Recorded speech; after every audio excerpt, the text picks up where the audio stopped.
നേടുന്ന ആദ്യ താരമെന്ന നേട്ടവും റൊണാൾഡോയുടെ പേരിലാണ്.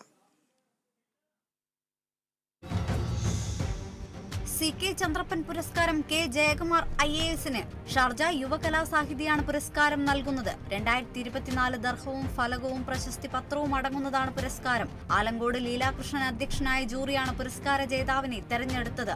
സെപ്റ്റംബർ 8 ഷാർജയിൽ നടക്കുന്ന ചടങ്ങിൽ മുൻ കൃഷിമന്ത്രി മുല്ലക്കര രത്നാകരൻ പുരസ്കാരം സമ്മാനിക്കും. തൃശൂർ അക്വാറ്റിക്സ് ക്ലബിലെ വേവ്സ് പാർട്ടി ഹാൾ തൃശൂർ ജില്ലാ കളക്ടർ അർജുൻ പാണ്ഡ്യൻ ഉദ്ഘാടനം ചെയ്തു. ചടങ്ങിൽ വയനാട്ടിലെ ദുരിതാശ്വാസ പ്രവർത്തനങ്ങളുടെ ഭാഗമായി മുഖ്യമന്ത്രിയുടെ ദുരിതാശ്വാസ നിധിയിലേക്കുള്ള അക്വാറ്റിക്സ് ക്ലബിന്റെ ധനസഹായം കൈമാറി. ചടങ്ങിൽ നിരവധി പേർ പങ്കെടുത്തു.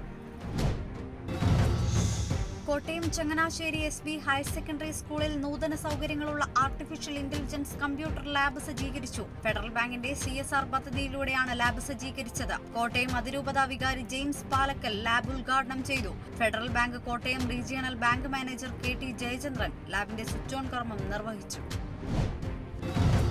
ഗുജറാത്തിലെ സൂറത്തിൽ ലിഫ്റ്റ് അപകടത്തിൽ മലയാളിക്ക് ദാരുണാന്ത്യം. മരിച്ചത് കോട്ടയം കുടമാളൂർ സ്വദേശി രഞ്ജിത്ത് ബാബു. ഹോട്ടലിലെ ലിഫ്റ്റ് പിറ്റിലൂടെ താഴേക്ക് വീണാണ് അപകടം. മൃതദേഹം നാട്ടിലെത്തിക്കും. കോട്ടയം പെരുവയിൽ തിരുവനന്തപുരത്ത് നിന്ന് വെള്ളൂർ KPL കമ്പനിയിലേക്ക് യൂക്കാലിപ്സ് തടി കയറ്റി വന്ന ലോറി നിയന്ത്രണം വിട്ടുമറിഞ്ഞു. ഡ്രൈവർ അത്ഭുതകരമായി രക്ഷപ്പെട്ടു. സമീപത്തെ വ്യാപാര സ്ഥാപനത്തിന് കേടുപാടുകൾ സംഭവിച്ചു. പെൻഷൻ ആവശ്യവുമായി സംയുക്ത യൂണിയനുകളുടെ ആഭിമുഖ്യത്തിൽ ആലപ്പുഴ ക്ഷേമനിധി ഓഫീസിന് മുൻപിൽ ധർണ സംഘടിപ്പിച്ചു. പെൻഷൻ ഔദാര്യമല്ല, അവകാശമാണെന്ന് ധർണ ഉദ്ഘാടനം ചെയ്ത വിശ്വകല തങ്കപ്പൻ പറഞ്ഞു. 14 മാസമായി മുടങ്ങിയ പെൻഷൻ ഓണത്തിന് മുൻപ് നൽകുക, ക്ഷേമനിധി ബോർഡിൽ നിന്ന് സർക്കാർ കടമെടുത്ത കോടികൾ തിരിച്ചടക്കുക തുടങ്ങിയ ആവശ്യങ്ങൾ ഉന്നയിച്ചായിരുന്നു ധർണ. തൃശൂർ പന്നിത്തടം തങ്ങൾപ്പടിയിൽ യുവതിയെയും 10 വയസ്സ് പ്രായമുള്ള മകളെയും വീടിനുള്ളിൽ തൂങ്ങിമരിച്ച നിലയിൽ കണ്ടെത്തിയ സംഭവത്തിൽ യുവതിയുടെ ഭർത്താവ് അറസ്റ്റിലായത് പഴഞ്ഞി സ്വദേശി അനീഷ് കുമാർ. ആത്മഹത്യാക്കുറിപ്പിന്റെ അടിസ്ഥാനത്തിലാണ് അറസ്റ്റ്. ബൈക്ക് അപകടത്തിൽപ്പെട്ട് ചികിത്സയിലായിരുന്ന യുവാവ് മരിച്ചത് എറണാകുളം മടപ്ലാത്തുരുത്ത് സ്വദേശി ആഷിഖ്. മരണം ചികിത്സയിലിരിക്കെ ആഷിഖ് ഓടിച്ച ബൈക്ക് തത്തപ്പള്ളിയിൽ വെച്ച് കാറുമായി കൂട്ടിയിടിക്കുകയായിരുന്നു.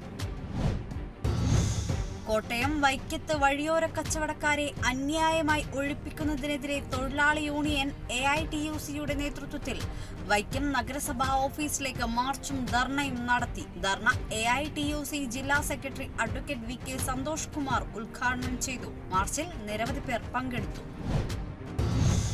M മുകേഷ് MLAയുടെ രാജി ആവശ്യപ്പെട്ട നാഷണൽ യുവജനതാദൾ കൊല്ലം ജില്ലാ കമ്മിറ്റി MLAയുടെ ഓഫീസിലേക്ക് മാർച്ച് നടത്തി. കൊല്ലം കളക്ടറേറ്റിൽ നിന്ന് ആരംഭിച്ച മാർച്ച് അമ്മച്ചിവീട് ജംഗ്ഷൻ വഴി MLAയുടെ ഓഫീസ് വരെ നീണ്ടു. യുവജനതാദൾ സംസ്ഥാന general secretary Vishnu Shyam March ഉദ്ഘാടനം ചെയ്തു. മാർച്ചിൽ നിരവധി പേർ പങ്കെടുത്തു.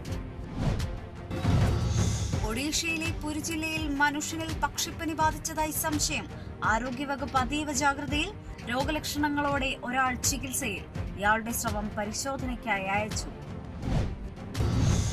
കോട്ടയം മൂലവട്ടത്ത് വിഷാംശം ഉള്ളിൽ ചെന്ന് ഗൃഹനാഥൻ മരിച്ചത് മുപ്പായിപ്പാടം സ്വദേശി വിദ്യാധരൻ. ഇയാൾ അരളിയിലയുടെ ജ്യൂസ് കുടിച്ചെന്ന് ബന്ധുക്കൾ പറഞ്ഞു. ആന്തരികാവയവങ്ങളുടെ പരിശോധനാ ഫലം വന്ന ശേഷമേ കാര്യങ്ങൾ വ്യക്തമാകൂ.